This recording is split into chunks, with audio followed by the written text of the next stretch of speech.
Je vous salue tous dans le nom puissant de Jésus-Christ, que la grâce et la paix du Très-Haut soient sur vous tous. Que l'amour du Tout-Puissant remplisse votre être tout entier afin que vous ayez le cœur de lui obéir, le cœur de croire en sa parole, car il vient bientôt notre Sauveur, et vous êtes ses enfants, vous la postérité spirituelle d'Abraham, vous êtes les élus de Dieu. Car ainsi a dit le Seigneur, je m'en vais vous préparer une place, car dans la maison de Dieu, il y a plusieurs demeures, s'il n'en était pas ainsi, je vous l'aurais dit, maintenant, je m'en vais vous préparer une place, afin que là où je suis, vous y soyez aussi. Et cette demeure, ce n'est pas une maison faite de briques, de parpaing encore moins de marbre. Il ne s'agit certes pas de l'un de ces bâtiments ornés, appelés par nos contemporains, duplex, palais et châteaux, non monsieur. La vie éternelle ce n'est pas le manger, le boire et le luxe, non monsieur. Notre demeure, celle que le Seigneur Jésus-Christ est allé préparer, est une demeure digne d'un grand architecte. Si le corps qu'il nous a donné afin de pouvoir vivre dans le naturel, représente le temple parfait dans lequel nous habitons dans ce monde-ci, alors pensez-vous un instant que, la demeure qu'il est allé nous préparer serait, les maisons en or et en argent. Je vous dis avec assurance qu'il ne s'agit pas de cela. Et si vous le pensiez, j'aimerais que vous sachiez que, ce n'est qu'une autre usurpation de Satan afin que, par ce fait, les hommes soient encouragés à vivre dans les convoitises de la chair et des yeux, ainsi que dans l'orgueil de la vie. Voyez-vous, notre demeure est une demeure glorieuse, qui n'aura plus besoin d'être nourrie, d'être hydratée, elle n'aura plus besoin de lumière, car elle sera remplie de la gloire divine, et de la force de Dieu, la force des anges, il n'y aura plus de maisons, des bâtiments, pour essayer d'être au chaud, mais un corps glorieux semblable à celui de notre Seigneur, car nous le verrons tel qu'il est lui-même, et nous serons tels qu'il est lui-même, dans un corps immortel et parfait comme le sien. De plus, ni le soleil, ni la lune n'existeront plus pour réguler les temps et les saisons, ce sera l'éternité, une vie où le temps ne compte plus. N'est-il pas écrit, quand les saints ressusciteront, les uns seront comme la splendeur du ciel, et les autres brilleront comme les étoiles. Oui monsieur, nous serons comme des anges, et le corps glorieux qu'il nous donnera, sera tel que, le niveau de gloire et de louange de chacun sera proportionnel à l'œuvre qu'il aura accomplie sur terre. Je vous le dis en vérité, chacun occupera la place qu'il aura méritée, celle qui lui sera donnée. Le Seigneur Jésus-Christ n'a-t-il pas dit à la femme de Zébédée, mère de Jean et de Jacques ceci, pour ce qui est de s'asseoir à ma gauche et à ma droite, cela ne sera donné qu'à ceux à qui cela est réservé, car elle lui faisait cette demande, permets je te prie que mes deux fils que voici, s'asseyent l'un à ta gauche, et l'autre à ta droite. Voyez-vous, chacun recevra selon ce qui lui sera donné. N'est-ce pas Jean le Baptiste qui dit ces paroles, un homme ne peut recevoir que ce qui lui a été donné du ciel. Voyez-vous, ce n'est donc pas ce que tu veux, mais, c'est l'Éternel qui fait grâce à qui il fait grâce. Et tout ceci, c'est selon ces critères, et nous savons que, ce sont des critères justes. Notre sagesse et notre esprit peuvent être petits pour comprendre tous ces critères, mais nous savons du moins qu'ils sont justes et équitables. Oui, le Seigneur revient bientôt afin de rendre à chacun selon ce qui lui auront valu ses œuvres. Mais pour les méchants, pour ceux qui refusent de croire au véritable, Jésus-Christ, ceux qui se plaisent dans le mensonge et l'injustice, voici ce qui est dit à leur égard, s'ils meurent dans cette état-là, c'est pour la honte éternelle qu'ils ressusciteront. La honte éternelle, les amers regrets, et moi je vous dis, repentez-vous de vos méchantes œuvres, cela va pour votre bien, mais je sais que vous trouverez encore et encore des moyens pour ne pas vous repentir, afin de demeurer dans votre méchanceté, et moi je vous dis, parce que vous refusez de vous repentir et de revenir à votre Dieu qui vous a créé, alors, je vous dis, vous périrez dans vos mauvaises œuvres, et cela ne vous profitera pas. C'est donc ici notre thème, la descendance spirituelle d'Abraham. Oui monsieur, avant d'arriver dans l'éternité, il faut d'abord passer sur terre, nous verrons donc le ce et le pourquoi, de toutes choses. Aussi au commencement, le Seigneur du ciel et de la terre a créé toutes choses d'une manière très ordonnée afin que ceux qui doivent hériter du royaume des cieux, reçoivent avec abondance et de manière favorable toutes choses pour le salut de leur âme. Aussi il est dit à leur sujet, le Seigneur les a prédestinés à recevoir la vie éternelle avant la fondation du monde, aussi, il a inscrit leur nom dans le livre de vie de l'agneau égorgé avant la fondation du monde. Faisons ici une pause. Est-ce à penser que, lorsque l'Éternel créait les hommes, il créait les uns méchants et les autres justes? Non monsieur, que se passe-t-il donc? Vous savez, le Seigneur Dieu est un Dieu éternel, et il est aussi juste, donc, à la création, il a créé l'homme avec tout le reste des êtres humains en ce même homme, le premier homme, Adam. Voyez-vous, l'homme était un, il était uni avec tout le reste des hommes qui naîtraient après lui. Tellement qu'il a fait l'homme uni à lui-même, qu'il ne voulait pas créer un autre être, mais, par un profond sommeil, il a endormi l'homme, et a formé de l'une de ses côtes, il a formé Ève, sa femme. L'homme était un, il était complet. Maintenant, en créant l'homme, il savait ce qui devait lui arriver, à cause de son esprit éternel qui connaît la fin d'une chose dès son commencement. Aussi, il a connu la chute de l'homme. Il a connu que tout succomberait à la désobéissance. Écoutez ici un instant. Tellement il connaît toutes choses que, à la création de Satan, il savait ce qui devait arriver par ce dernier. C'est donc de là qu'il entreprend de créer l'homme. Comment? C'est qu'il sait depuis le commencement que cet être glorieux va pécher, et il savait ce sur quoi cet être glorieux allait s'appuyer pour commettre son forfait. C'est une accusation, qui n'est en fait qu'un mensonge, c'est une ruse. Et l'homme, cet être inférieur aux anges, fut créé pour le confondre. Maintenant, vous comprendrez pourquoi il est écrit dans les Écritures, l'Éternel Dieu a voulu par l'œuvre que Christ a accomplie à la croix, réconcilier tout avec lui-même. Il a voulu par cet acte réconcilier avec lui les choses qui sont dans le ciel, sur la terre et plus bas que la terre. Voyez-vous, vous voyez par ceci quelqu'un qui cherche à faire, ou qui cherche à accomplir quelque chose, une mauvaise chose, de manière consciente et par sa propre volonté. Par là, vous comprenez pourquoi les Écritures disent que, tu as été trompé par ta sagesse, parlant de Lucifer qui devint plus tard Satan le diable. Oui monsieur, il a été trompé par sa sagesse de même que Judas Iscariote. Car vous devez savoir que, les Écritures l'appellent, celui qui est du malin. Oui monsieur, Judas Iscariote était du diable. Car il accomplit pleinement l'œuvre de Satan, tandis qu'il se lève en présence de Jésus, déjà possédé du diable, afin d'aller trahir celui-ci, afin d'aller vendre son maître. Oui monsieur, il fut séduit par sa sagesse, et c'est la raison pour laquelle il s'écrie, « J'ai livré le sang innocent », après que les chefs religieux eurent condamné son maître. Oui monsieur, il s'en est allé rembourser les 30 pièces d'argent, car en réalité, il ne s'attendait pas à une telle fin. Et les chefs religieux de lui répondre, « Qu'avons-nous à faire de tes repentirs? Vendu c'est vendu, trahi c'est trahi. » Ne pouvant supporter cela, il est allé se suicider. N'est-ce pas le Seigneur qui dit, « L'heure vient, et elle est même déjà là, où ceux qui vous feront mourir penseront rendre un culte à Dieu, voyez-vous. » Ils sont tout simplement séduits par Satan, ils ont été trompés par le diable parce qu'ils n'ont pas l'amour de la vérité, ils se plaisent dans l'injustice. Maintenant, c'est de cela que je veux parler un instant. Le Seigneur ne fait pas de différence entre les hommes, non monsieur. Mais en tout lieu, celui qui le craint, lui est agréable. Écoutez ici, ceux qui sont élus, ne le sont pas parce qu'ils n'ont jamais commis de péché, non monsieur. Mais à cause de l'ignorance et l'incrédulité, ils ont vécu dans le péché, mais l'heureux jour où le véritable se présenta alors à eux, ils crurent en lui. Écoutez, l'homme n'est pas chair seulement, il est aussi esprit. Quand le Seigneur dit, « Faisons l'homme à notre image selon notre ressemblance », il commence d'abord par l'homme esprit, ensuite, il lui forme un corps, un vêtement, la demeure dans laquelle il va habiter, afin qu'il soit matérialisé sur terre. Pour une parenthèse, c'est cela le vêtement que le Seigneur lui a donné, et c'est la raison pour laquelle l'homme n'en avait point honte. Maintenant, quand Satan vient le tromper, il s'imagine que ce vêtement n'est pas assez, et qu'il lui faut un autre vêtement fait de feuilles de figuier, voyez-vous. Et pourquoi? C'est parce que, le péché te dépouille de ta gloire spirituelle.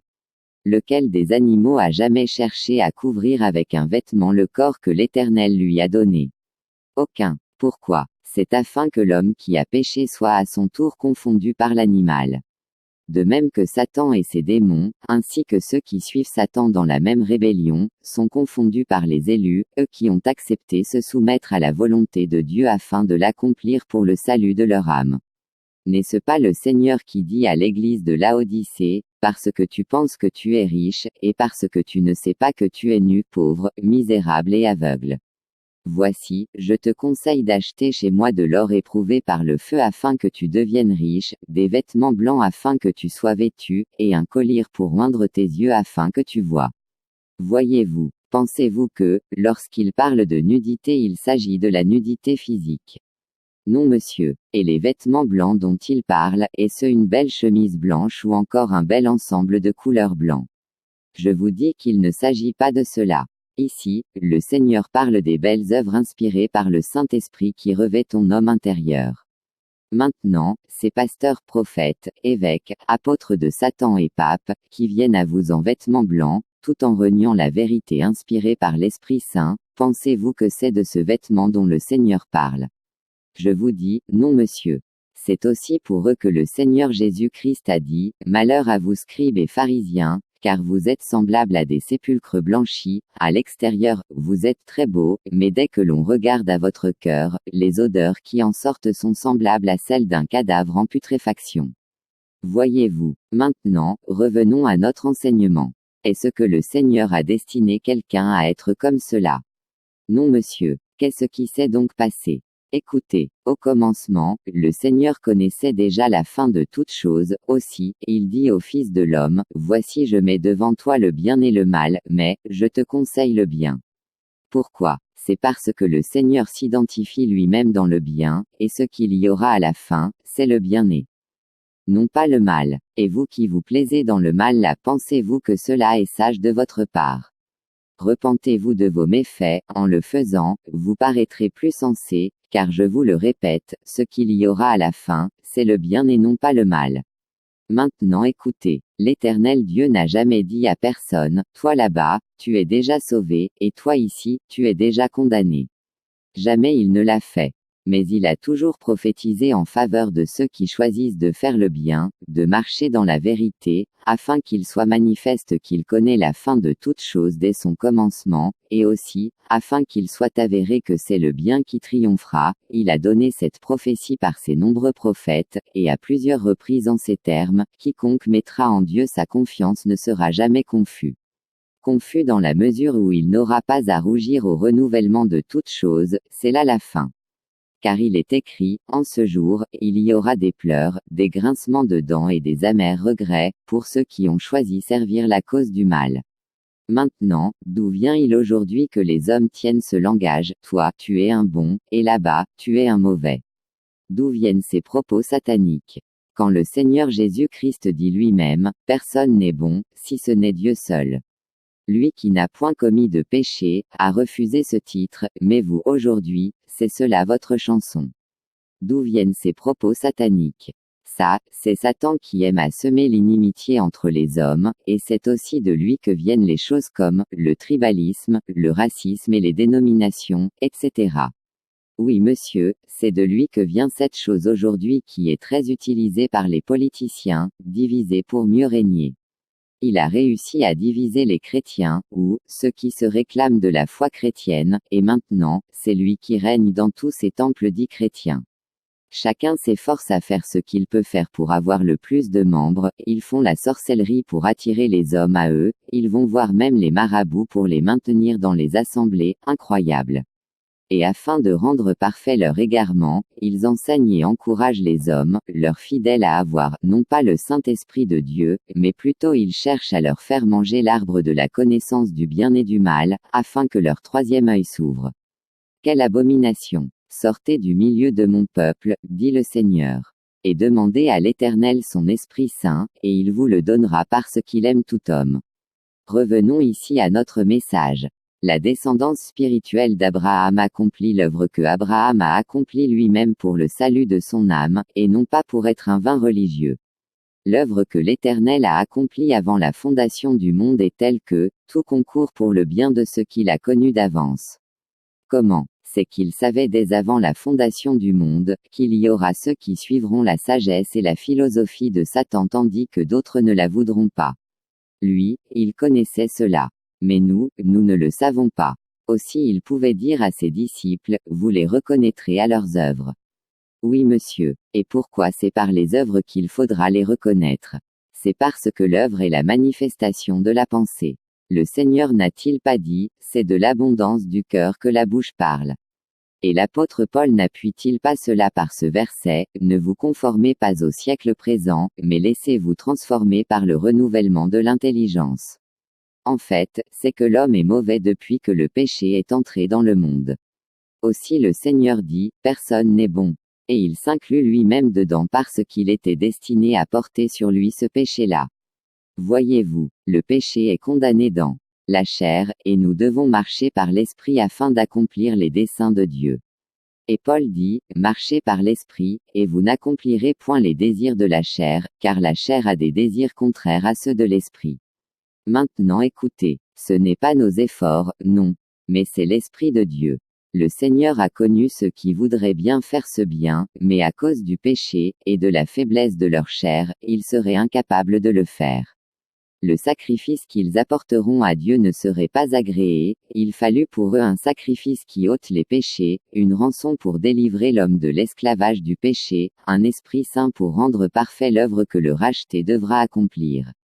Pour avoir plus d'amples explications là-dessus, écoutez l'enseignement sur la volonté de Dieu. Ce n'est pas ce que tu fais qui est bien aux yeux de Dieu, non. Mais, c'est ce que tu fais inspiré par le Saint-Esprit, c'est cela qui te justifie.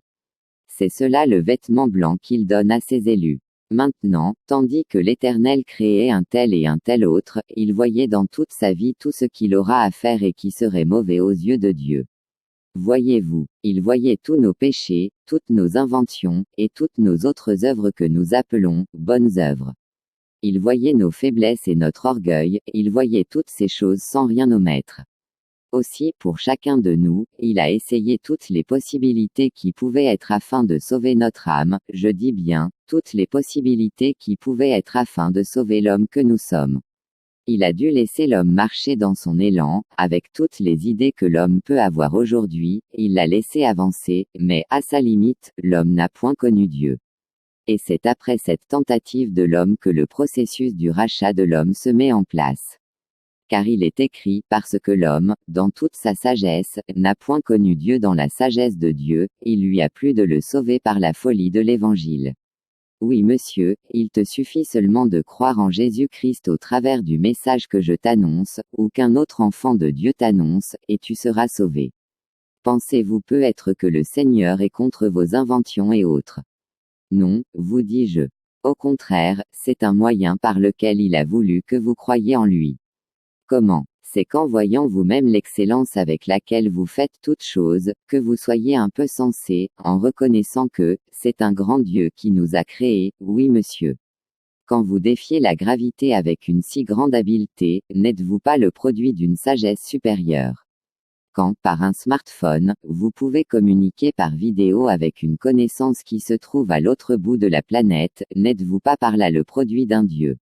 Oui monsieur, vous avez défié la terre et le ciel. Quand celle-ci refusait de vous produire de la nourriture, vous l'avez contraint à vous la donner, oui, avec vos engrais, vous l'avez contraint.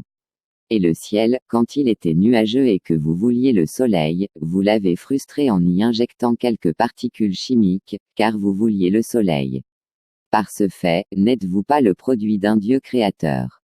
Vous l'êtes bel et bien, que vous le vouliez ou pas. Car notre esprit est l'œuvre d'une grande ingéniosité et c'est là une preuve que l'Éternel est un grand Dieu, et rien que à cause de cela, il n'a pas besoin de nous montrer une preuve matérielle de son existence, car, c'est un grand roi, c'est un grand chef.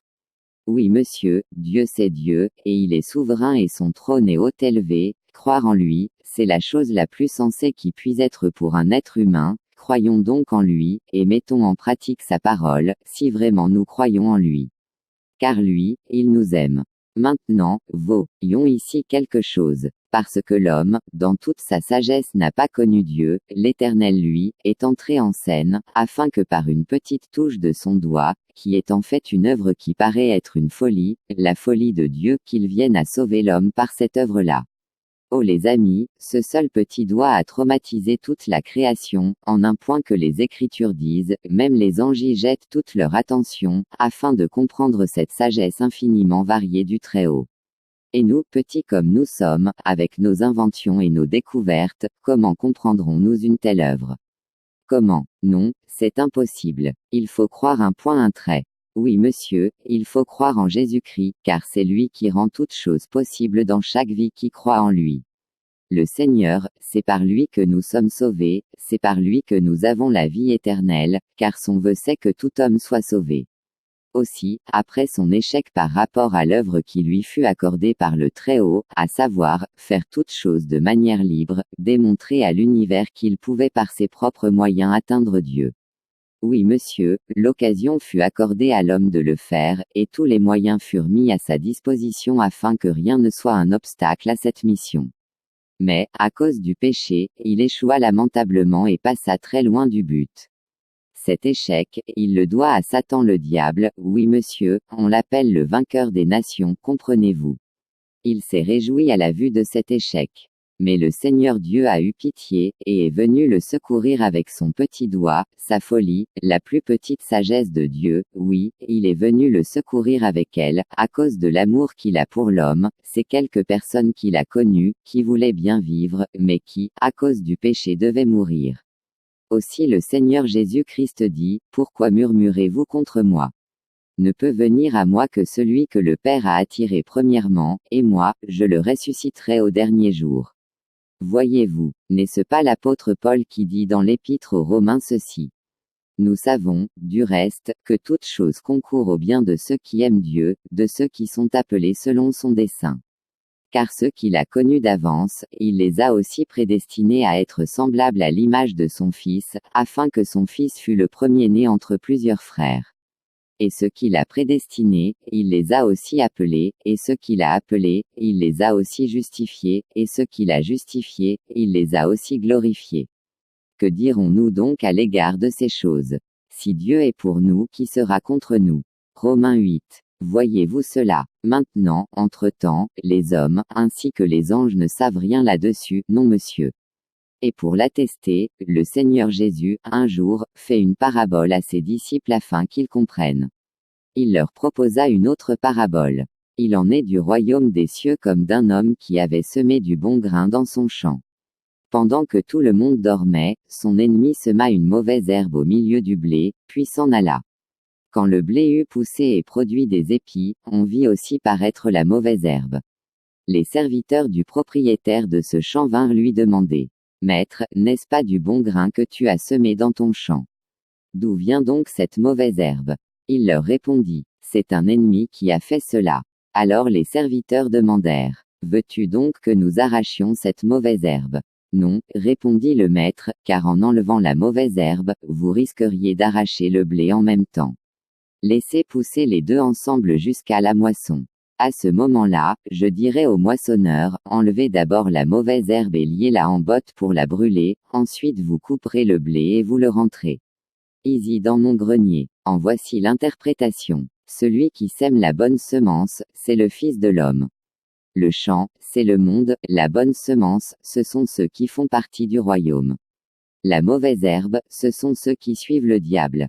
L'ennemi qui a semé les mauvaises graines, c'est le diable, la moisson, c'est la fin du monde, les moissonneurs, ce sont les anges. Comme on arrache la mauvaise herbe et qu'on la ramasse pour la jeter au feu, ainsi en sera-t-il à la fin du monde. Le Fils de l'homme enverra ses anges et ils élimineront de son royaume tous ceux qui incitent les autres à pécher et ceux qui font le mal. Ils les précipiteront dans la fournaise ardente où il y aura des pleurs et d'amers regrets. Alors les justes resplendiront comme le soleil dans le royaume de leur Père. Celui qui a des oreilles, qu'il entende. Matthieu 13. Voyez-vous, il dit aux moissonneurs, qui sont les anges, n'allez pas arracher l'ivraie maintenant, mais, attendez le moment où tout sera clairement manifesté en un point que l'on distinguera de manière claire, celui qui est pour Dieu et celui qui ne l'est pas. Pourquoi? C'est parce que, même les anges ne savent pas qui est sauvé et qui est condamné, avant que tel ou tel autre n'ait cru ou rejeté le Christ, l'évangile du royaume des cieux. Voyez-vous, aussi, les Écritures disent, il y a de la joie chez les anges de Dieu, quand un pécheur se repent de ses mauvaises œuvres afin d'embrasser le Christ et sa science. Voyez-vous, mais avant cela, ils ne le savent pas. Et c'est aussi le même principe chez l'homme, mais à la différence que, lui, son niveau de sagesse est inférieur à celui de l'ange. Aussi le Seigneur nous a donné une manière de les reconnaître. Et il a dit, vous les reconnaîtrez à leurs œuvres.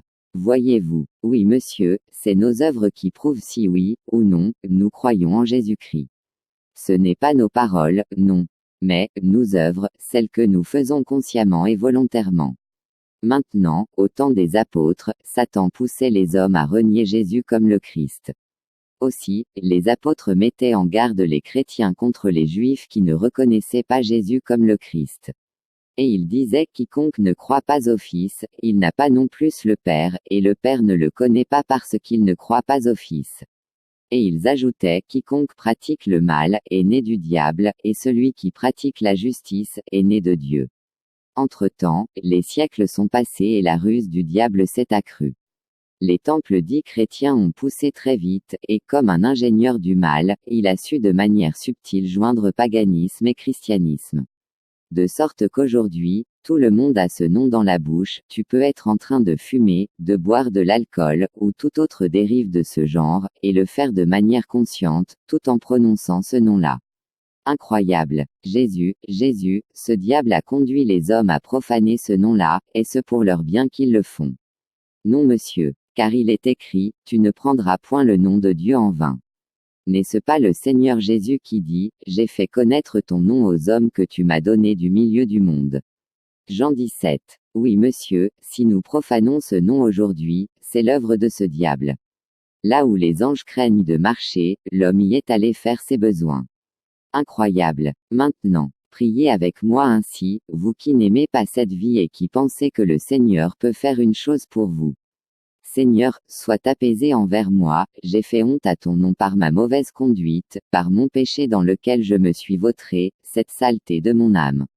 Maintenant Seigneur Dieu, je te demande pardon pour toute cette honte dont je t'ai fait subir et pour lequel je me suis rendu coupable envers toi. À présent, je te prie de me pardonner, donne-moi je te prie un esprit bien disposé pour ton service, afin que je sache apprécier, et que j'apprenne à aimer les choses du royaume des cieux. Pour cela, mets la vérité au-dedans de moi par la puissance de ton Esprit Saint, et que le sang de ton Fils me lave tout entier de mes souillures, au nom de Jésus-Christ. Amen.